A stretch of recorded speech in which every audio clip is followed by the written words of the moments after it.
교제다라는 주제를 가지고 지금 계속해서 3주째 말씀을 나누고 있습니다. 첫 번째, 삼위 하나님과의 교제, 삼위 하나님의 교제.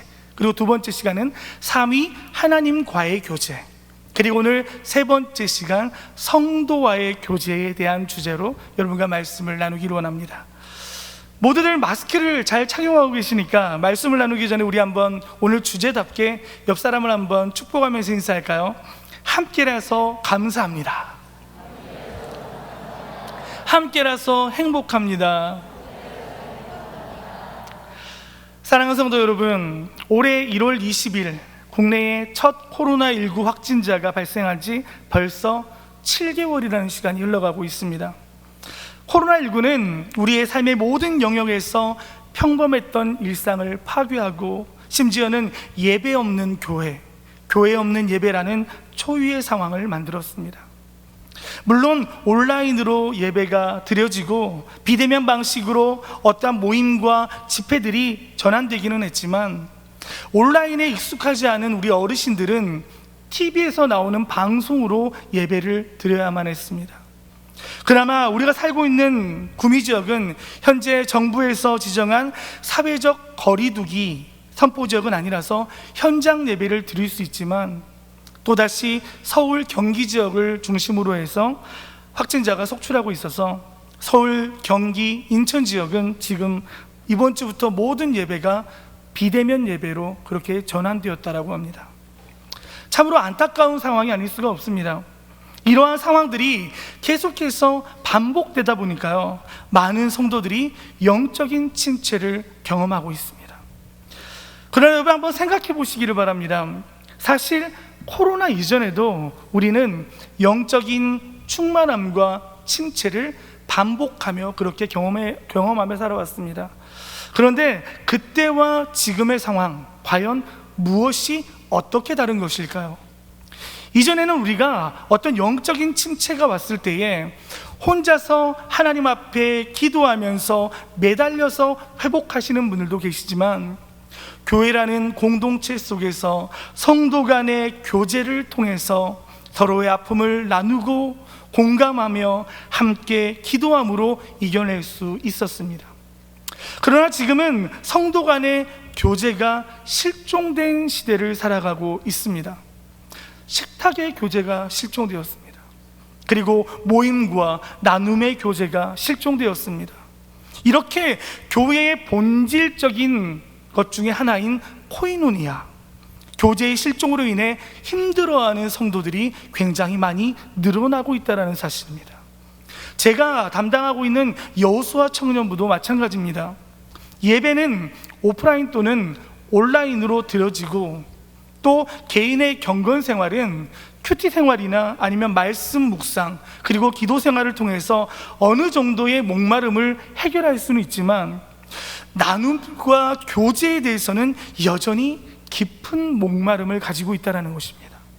이처럼 코로나19로 인해 성도 간의 교제가 점점 실종되어져 가는 지금 시대에 오늘 말씀을 여러분과 함께 나누면서 다시금 성도와의 교제가 왜 중요하고 어떤 방식으로 교제가 이루어져야 하는지에 대해서 오늘 말씀을 나누면서 코이노니아, 성도의 교제가 회복되는 시간이 되기를 주님의 이름으로 축복합니다.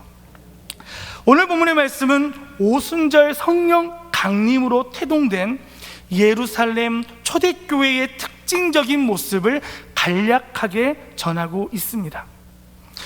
이들은 성령의 충만함을 경험하고 예수님을 따르는 강력한 신앙 공동체를 형성하게 되었는데 가장 큰 특징이 무엇이냐면 사도들의 가르침이 중심이 된 공동체다라는 것입니다.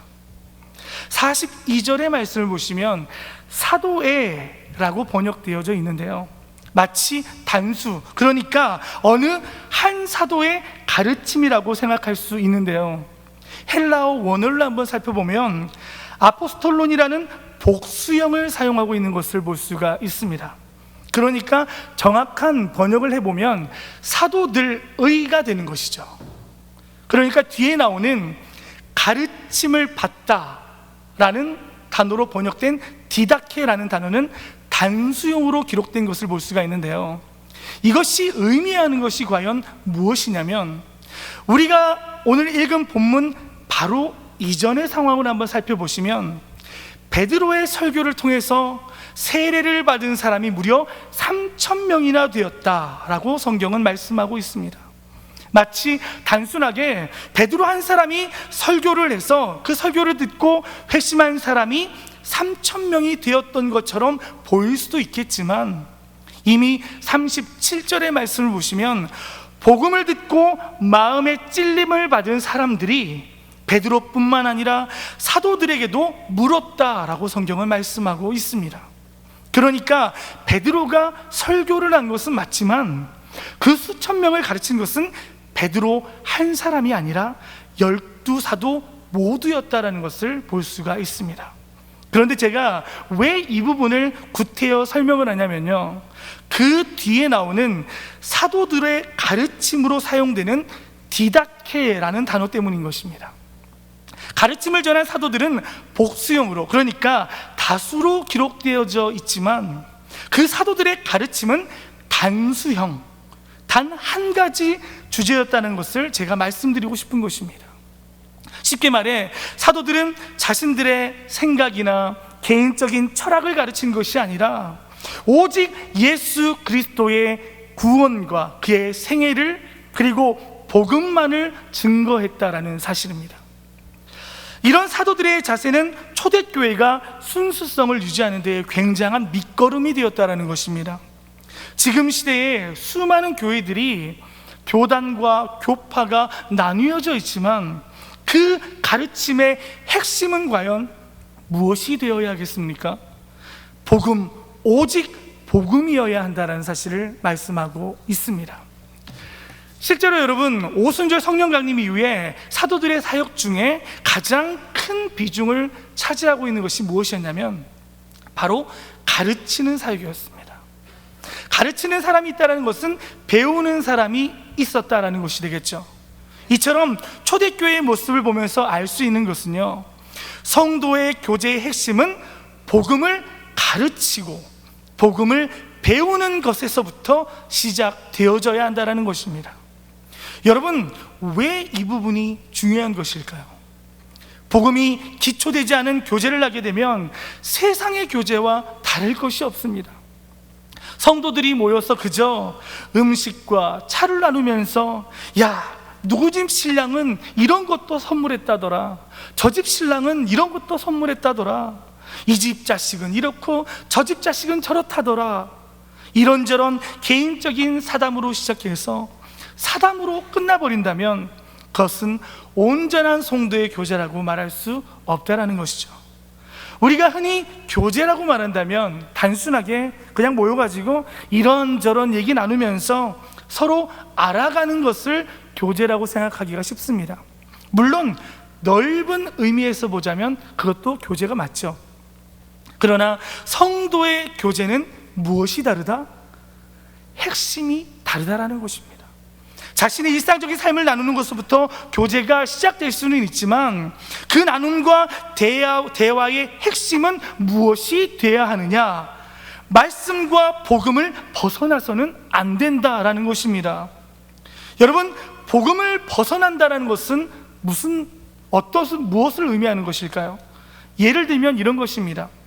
모여서 악의적으로 교회를 비판하고 성도를 비판하고 매사에 부정적인 대화만 하는 모임들, 저는 이런 교제를 서로 망하게 하는 교제다라고 말하고 싶습니다.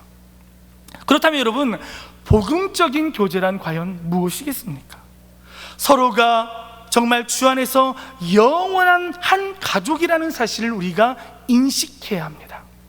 여기서 중요한 것은요, 주 안에서라는 것입니다. 여러분, 교제가 어떻게 이루어져야 되느냐? 주 안에서 이루어져야 될 줄로 믿습니다. 오늘 이 예배도 어떻게 진행되어져야 되느냐? 주 안에서 진행되어야 될 줄로 믿습니다. 여러분, 지금 옆에 있는 성도 한 사람 한 사람이 여러분의 영적인 가족이라는 사실을 여러분 믿으십니까? 가족이라는 것은요, 서로에 대해서 무관심하지 않습니다.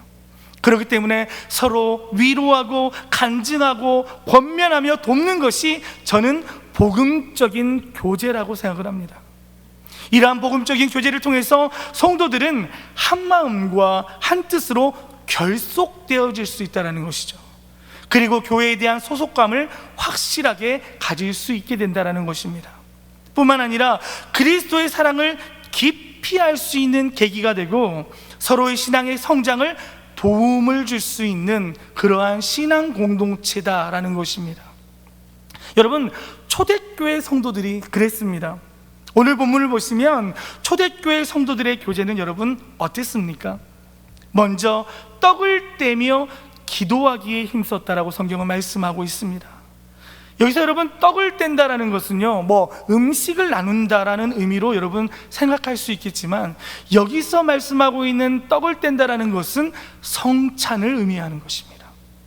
성도의 교제에 있어 여러분 성찬이라는 것이, 교회 공동체에 있어서 성찬이라는 것이 왜 그토록 중요한 것입니까? 사랑하는 성도 여러분, 교회의 생명력은 어디에 있습니까? 바로 예수 그리스도의 십자가 대속의 은혜와 그 사랑에 있지 않습니까? 그래서 그 은혜와 사랑을 기념하여 나누는 성찬이야말로 성도로 하여금 생명력을 가지고 하나 되게 만드는 힘을 가질 수 있다는 것입니다. 사실 여러분, 요즘 코로나19로 인해서 교회마다 성찬이 사라져버린 모습들을 발견하게 됩니다. 너무나도 안타까운 일이 아닐 수가 없습니다, 여러분. 그러나 우리가 성찬의 진정한 의미만큼은 잊어버리지 말고 서로 교제하며 나누며 지켜야 될 줄로 믿습니다. 비록 성찬식이 매주마다 드려지진 않지만 우리는 매주 함께 모여 그 성찬의 의미를 되새겨야 될 줄로 믿습니다. 그러기 위해서는 여러분, 오늘 본문에서 어떻게 해야 한다라고 말씀하고 있습니까? 기도하기에 힘쓰라고 말씀하고 있습니다. 사랑하는 성도 여러분, 기도하기를 포기한다는 것은요, 마치 모든 것을 포기하는 것과도 같은 것입니다. 여러분, 기도를 멈춘다는 것은 우리의 호흡이, 영적인 호흡이 멈추고 끊겨졌다는 것을 의미하는 것입니다. 여러분, 지금은 여러분 더욱더 기도해야 될 때임을 여러분 믿으십니까? 그것을 여러분 느끼십니까? 사회적인 것들을 보더라도, 환경을 보더라도, 교회를 보더라도, 세계를 보더라도 여러분 기도해야겠다라는 생각이 들지 않습니까?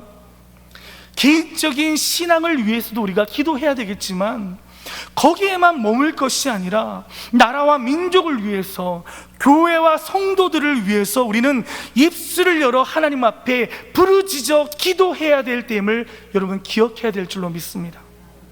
초대교회도 마찬가지였습니다.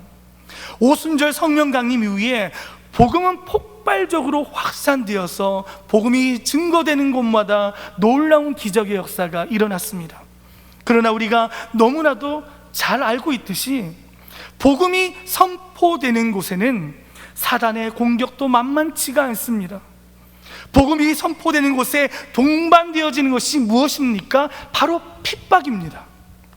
초대교회는 유대인들과 로마의 엄청난 박해로 인해서 뿔뿔이 흩어질 수밖에 없었습니다. 함께 모여 있다가 모두가 위험에 처할 수도 있기 때문에 그들로서는 어쩔 수 없는 흩어짐의 선택이었습니다. 그럼 그렇게 흩어진 성도들이 자신의 생명을 보존하고자 신앙을 포기하고 복음 전하는 것을 그쳤습니까? 결코 그렇지 않습니다. 비록 지금은 핍박의 상황으로 인해서 잠시 잠깐 흩어져 있지만 다시 함께 모여 하나님을 찬송하며 예배할 그날을 기대하고 사모하며 각자의 자리에서 믿음을 지켜나가기 위해서 자신의 생명까지도 내어놓았다라는 것입니다. 여러분, 그 증거가 무엇입니까? 로마의 카타콤, 지하 동굴교회의 모습을 보면 그들이 얼마나 모임과 교제를 사모했는지를 우리가 알 수가 있습니다. 그렇게 할 수 있었던 그들의 믿음은 어디에서부터 파생되었습니까? 바로 복음과 기도였다라는 사실입니다. 지금 시대도 여러분 마찬가지입니다. 우리의 상황에 어려움이 있습니다. 함께 모여서 기도하는 것이 쉽지가 않습니다. 예배 드리는 것조차도 쉽지가 않은 상황입니다. 하지만 여러분, 그러한 어려움이 있다고 해서 모이는 것과 기도하는 것을 멈춰서는 안 됩니다. 이럴 때일수록 더욱더 우리가 깨어 있어서 기도해야 될 줄로 믿습니다. 시대적인 상황을 분별하여 나라와 교회를 위해서 여러분, 기도의 입술이 회복되시기를 축복합니다. 여러분, 모든 문제의 열쇠는 누가 쥐고 계십니까? 사람이 쥐고 있지 않습니다. 이 나라의 권세자들이 쥐고 있지 않습니다. 절대적인 하나님의 주권과 하나님의 섭리 가운데에 모든 문제가 해결될 줄로 믿습니다. 물론 여러분, 기도한다고 해서 지금 당장의 상황이 바뀌어지지 않을 수도 있습니다. 하지만 기도하는 교회와 성도들은 적어도 어떠한 어려운 상황 속에 굴복하지 않고 믿음을 지켜나갈 수 있다는 것입니다. 믿음을 지켜야만이 여러분, 마태복음 24장 13절의 말씀과 같이 끝까지 견디는 자는 구원을 얻으리라. 할렐루야. 구원에 이를 수 있다는 것입니다. 현재 유럽 교회들이 텅텅 비어지고 교회는 박물관과 술집으로 전락해가고 있습니다. 유럽 교회들이 무엇이 문제였습니까? 여러 가지 이유가 있겠지만 그 중에 하나가 무엇이냐면 하나님과의 교제, 그리고 성도 간의 복음적인 교제가 실종되었기 때문인 것입니다. 우리 한국교회가 이 짧은 기간에도 불구하고 엄청난 부흥과 성장을 이루었던 원동력이 과연 무엇이었습니까?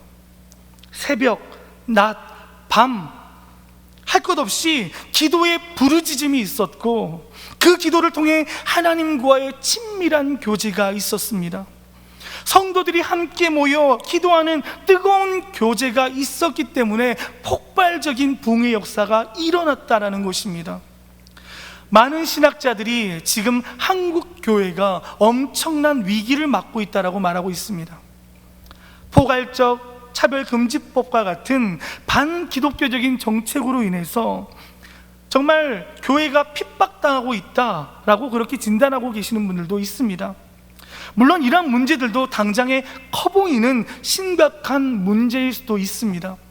하지만 여러분, 이것보다 더 큰 위기는 기도하는 교회와 기도하는 성도들이 점점 줄어지고 있다는 것입니다. 그로 인해 신앙의 전승이 제대로 이루어지지 않아서 믿음의 다음 세대가 아닌 사사시대와 같이 다른 세대들이 일어나고 있다는 것입니다. 사랑하는 성도 여러분, 우리 구미 상모교회가 기도의 전초 기지가 되어야 될 줄로 믿습니다.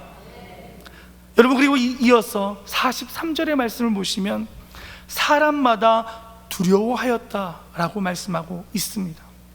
이것은 초대교회를 향한 당시 사람들의 반응을 묘사하고 있는 것입니다. 본 구절을 한번 직역해 보면요, 모든 영혼들에게 두려움이 되고 있다라고 직역할 수 있습니다. 이 말은 뭐냐면 믿지 않았던 유대인들도 교회에 대한 경외심을 갖게 되었다라는 것입니다. 이처럼 많은 사람들이 교회에 대한 경외심을 갖게 되었던 이유가 무엇입니까? 말씀을 보시면 사도들을 통해서 하나님의 놀라운 기사와 표적이 많이 나타났기 때문이다 라고 기록되어져 있습니다. 안진뱅이가 일어나고 죽은 자가 살아나고 외치는 복음으로 인해서 하루에 3,000명의 사람들이 회심하는 역사가 일어난 것들을 보게 되자, 이런 기적들을 유대인은 보고 하나님의 위대한 기적 앞에 경외심을 감출 수가 없었다는 것입니다. 하나님께서 이런 기적과 표적을 초대교회를 통해서 보여주신 목적은 하나님께서 주의 몸된 교회와 함께 하시고 그곳 가운데에 임재하여 계시고 성도들과 함께 하신다는 증거를 유대인들에게 보여주기 위함인 것입니다. 그래서 그들로 하여금 함부로 교회를 해하지 못하게 하고 교회가 전하는 진리의 복음을 믿게 만들고자 하셨던 것입니다. 여러분, 복음이 선포되어지고 정말 사람들이 하나님을 경외하기 위해서는요, 여러분 한 사람 한 사람들이 정말 움직이는 교회가 되어져야 하고 움직이는 복음이 되어져야 될 줄로 믿습니다. 지금 시도도 여러분 마찬가지입니다. 하나님의 놀라운 기적의 역사는 완료형이 아니라 진행형입니다.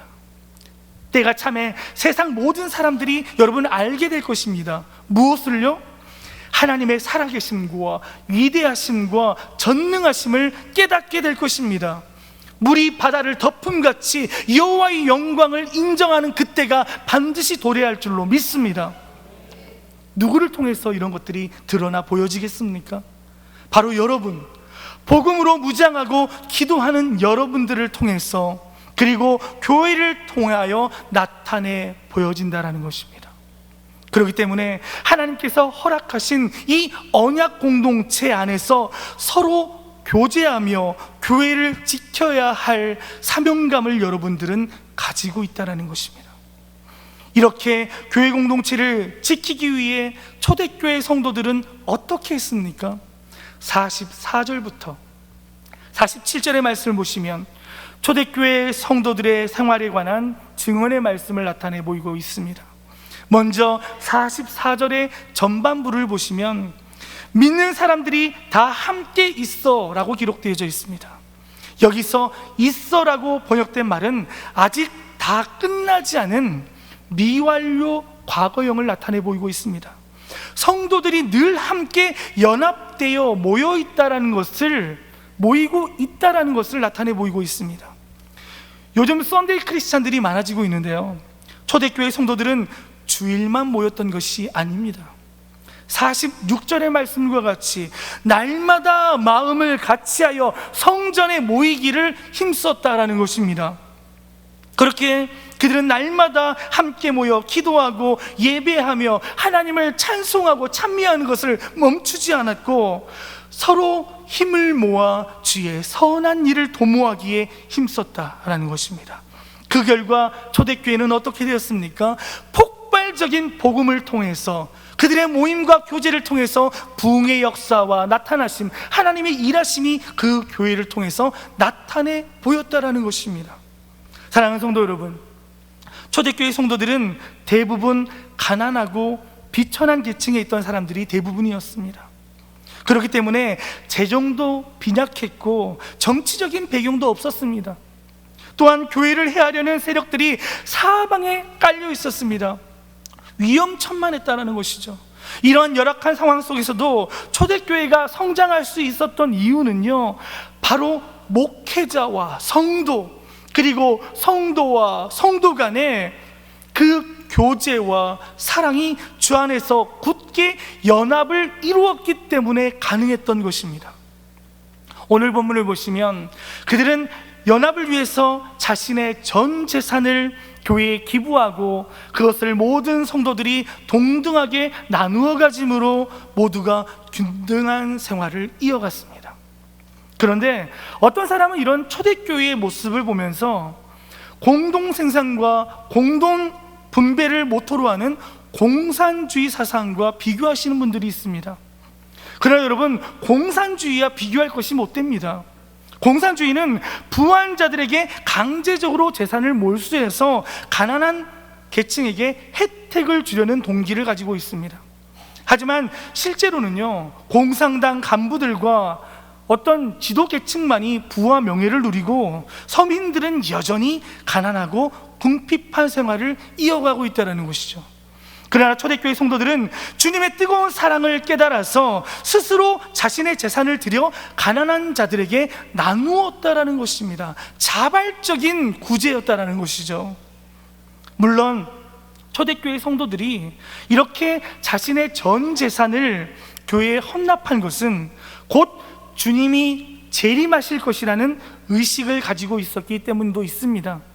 그런데 주님의 재림이 지연되자 무조건 모든 재산을 교회에 기부하는 일들은 점차 줄어들기 시작했습니다. 그러나 여러분, 줄어들었다는 것이 중요한 것이 아니라 그 이외에도 여전히 초대교회는 가난한 자들에게 구제하며 자기의 것을 나누어 주는 일들이 멈춰지지 않았다라는 것입니다. 아무리 재정적인 열악함이 있어도 선교하고 구제하는 것을 멈추지 않았다라는 것입니다. 교회의 부흥의 원동력은 바로 여기에 있는 것입니다. 또한 초대교회 성도들은 기쁨과 순전함으로 음식을 나누었습니다. 그들은 무엇으로 인해서 기뻐했습니까? 그들의 상황이 어떤 기쁨을 줬던 것이 아닙니다. 많이 가지고, 많이 누리고, 많이 먹어서 기뻤던 것이 아닙니다.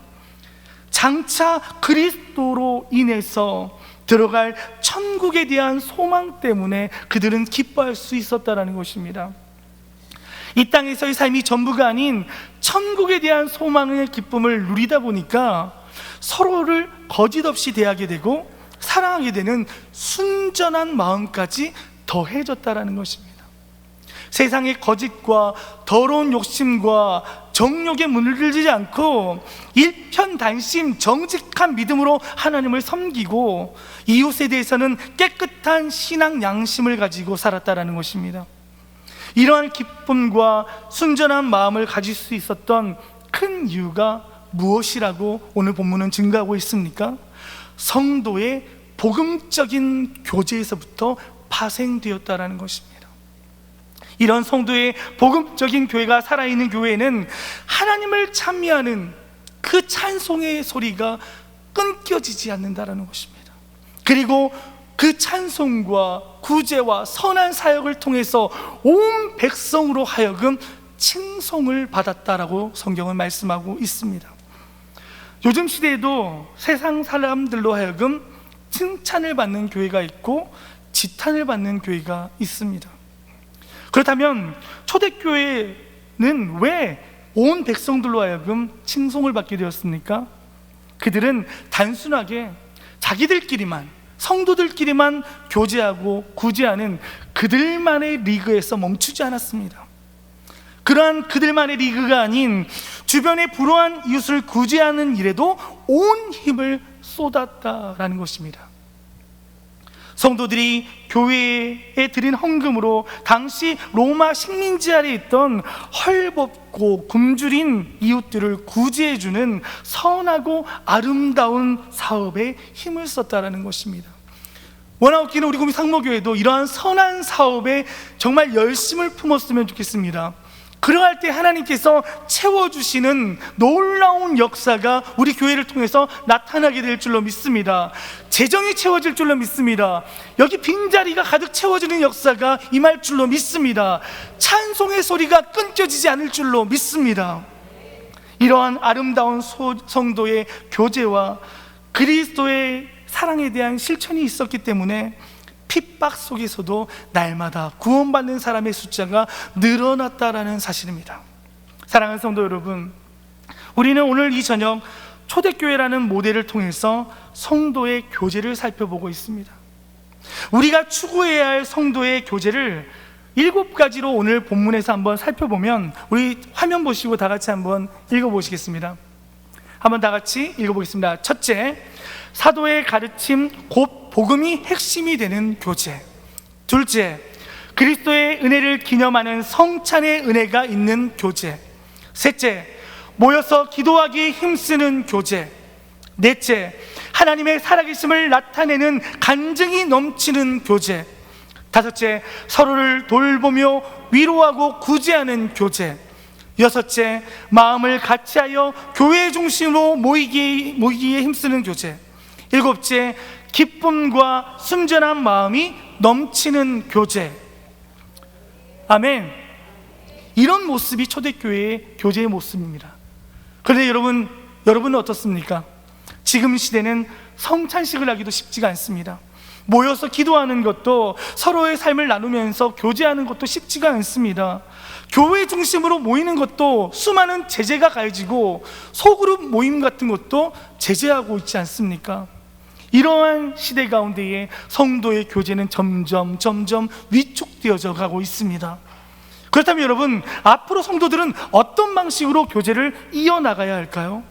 많은 전문가들은 포스트 코로나 시대가 되면 우리의 예배 방식도, 교제와 모임 방식도 다양해질 것이라고 예측하고 있습니다.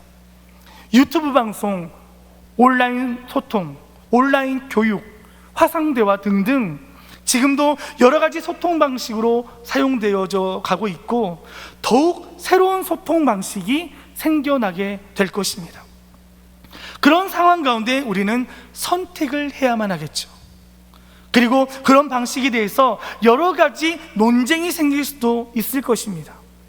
사실 지금도 온라인 예배가 합당하다, 아니야, 온라인 예배는 합당하지 못해, 모여서 예배를 드려야 되는 것이 진정한 예배야, 이런 의견들을 놓고 이렇게 의견이 분분한 가운데 있습니다. 그러나 우리가 생각해야 할 것은 우리의 의지와 상관없이 포스트 코로나 시대는 도래하고 있으며 그 가운데서 우리는 복음과 교회를 수호해야 할 사명을 가지고 있습니다. 저는 오늘 하나님께서 우리에게 보여주신 초대교회 성도들 간의 교제의 모습을 살펴보면서 그것이 앞으로 교회가 본질적으로 추구해야 할 방향성은 시대가 변해도 결코 변하지 않는 이러한 초대교회와 같은 교제가 유지되어져야 될 줄로 믿습니다.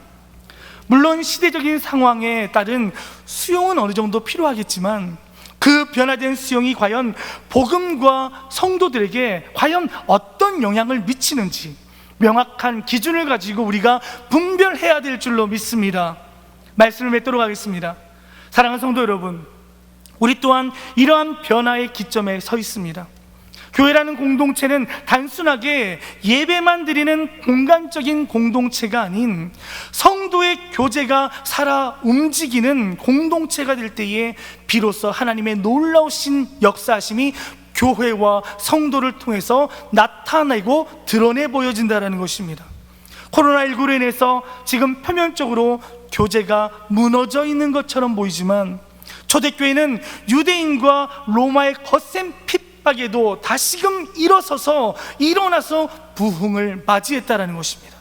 또한 사도 바울이 감옥에 갇혀 성도들과 떨어져 있는 상태 속에서도 각 교회의 마음을 담아 보낸 그 편지 한 통을 통해서 성도들이 그 편지를 받고 위로받고 다시 일어섰던 것처럼 지금 다 함께 모여 교제하는 것이 힘든 상황이지만 서로의 안부를 묻는, 그리고 서로 간의 기도 제목을 묻는 그러한 성도의 소통과 교제가 회복되는 역사가 우리 구미 상모교회인데 교회 가운데 다시금 일어나기를 축복합니다. 그래, 오늘 초대교회와 성경에서 거듭거듭 말씀하고 있는 성도의 교제를 다시금 되새기면서 하나님이 우리에게 주신 성도의 교제의 축복을 잃어버리지 않는 우리 모두가 되기를 주님의 이름으로 축복합니다.